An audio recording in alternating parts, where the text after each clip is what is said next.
Hi,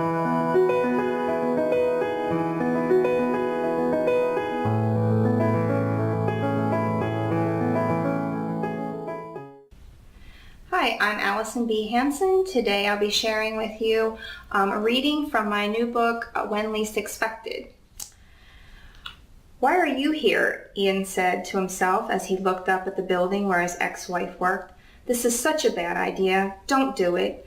Even as he said it, he walked inside the high school and went down the hall toward her office. The door was open and a teenage girl was standing in the doorway. "Thank you again, Mrs. Montgomery. I really appreciate your time." The distraught girl nearly ran into Ian as she turned to leave. Lexi caught him there, and her eyes widened as she quickly glanced up at the clock, which was clearly telling her it was only 3:20 and she wasn't late. He looked like a stalker. He was a stalker. "Mrs. Montgomery," he said with a smirk. Hearing Lexi referred to by such a formal title still amused him. She looked down at the desk quickly. He watched her chest rise and fall rapidly as she swallowed. It looked like someone had stabbed her through the heart with a knife. He instinctively took a step closer. "I'm sorry," she whispered. "I can change it in the fall. It's easier for the students to get used to a new name at the start of the school year," she explained as he realized he was the one who had stabbed her through the heart. "Oh, no. It's fine, Lex. I don't care." He didn't care? Of course he cared. He liked that she still had his last name. How was it possible he could cause this woman more pain? Hadn't he unleashed enough unhappiness on her by now?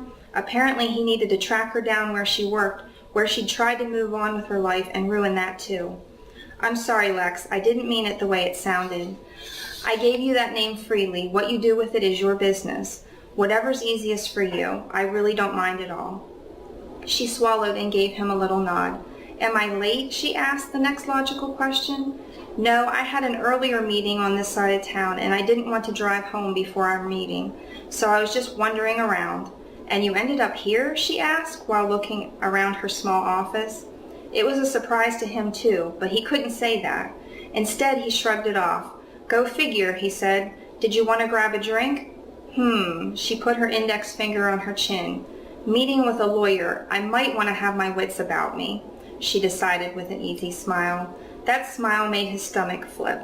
He hadn't seen it in God knows how long, but it still caused the same reaction as it had when he first met her.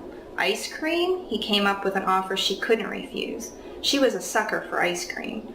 She bit her lip and looked around her office. She was wavering. He could see it. He almost had her. She shook her head. "No, I better not." She glanced down. Did she mean she was watching her weight?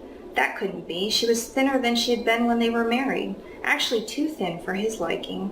Now he felt like he should hold her down and force the ice cream down her throat. That wouldn't be good. "Did you walk over here?" she asked. "Yeah, it wasn't far. 4 blocks. Nothing compared to the 5 miles he ran every day." Surely she wasn't worried about him overexerting himself. She nodded at the bouquet of flowers on her windowsill. For a second, something in him flared. Unjustified jealousy. Who had gotten his wife flowers? He swallowed it down. He had no right. She deserved to be happy with whomever she wanted. He wouldn't begrudge her any happiness with anyone, ever. "I picked those from the garden this morning to take to the cemetery. You're welcome to ride along if you like." She paused. "Or I could meet you later at the office, or drop you off and come back." She took a deep breath. "I was planning to take these to Uncle Jimmy's grave. You're welcome to come along," she repeated. He hated the uncertainty in her eyes. However, on a more selfish note, he was elated to find out the flowers weren't from a potential suitor. Who was he kidding? He wasn't capable of being selfless enough to handle another guy touching her. He would definitely need to work on that. "I would like to go with you to the cemetery," he said to end the internal debate. He picked up the flowers to carry them as she collected her things. "What are these things again?" He pointed at the flowers. He knew they were Jimmy's favorite. Jimmy had some at his house and was always giving them plants for their house. He frowned, remembering it's no longer their house. Narcissus. Jimmy liked them because they were one of the first flowers to bloom in the spring. Right. They're related to daffodils. She nodded as she followed him out of her office. Her friend Rosalind was watching by the door with wide eyes as they walked by. "Hey, Roz," he said. "Hey yourself," she said with an attitude. That was fine. He deserved the attitude. Lexi opened the car door with the remote, and Ian got in the passenger side holding the flowers. The smell of her perfume in the car was overwhelming. Flashes of them together played behind his eyelids, and he blinked to push them away.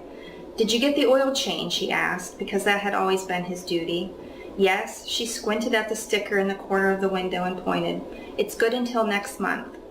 "Good," he nodded, looking down at the flowers, feeling completely useless. He couldn't give her a baby. She didn't need him the reminder of oil changes. At least he could hold these flowers so they didn't spill. It was something. They were silent at Jimmy's grave. It almost seemed like she would have said something if he hadn't been there, but he wasn't willing to walk away. He had an excuse to be next to her, and he was going to use it to its fullest potential. "I miss you," she whispered, and wiped at her eyes before she could turn to go back to the car. His arms reached out for her without his brain being involved. He pulled her against him and just held on. Her body was stiff for a moment, but slowly she relaxed against him as she cried harder. He pulled her closer and allowed a few of his own tears to fall. Jimmy had meant a lot to them, but for Lexi he was more than just her husband's uncle. Ian had met Lexi when he was a senior in college and she was a junior. She had never had a normal family. Her father had cheated on her mother when Lexi was 10 with her best friend's mother. When her dad moved away, he took Lexi's friend with him to start their new family, one Lexi was never a part of.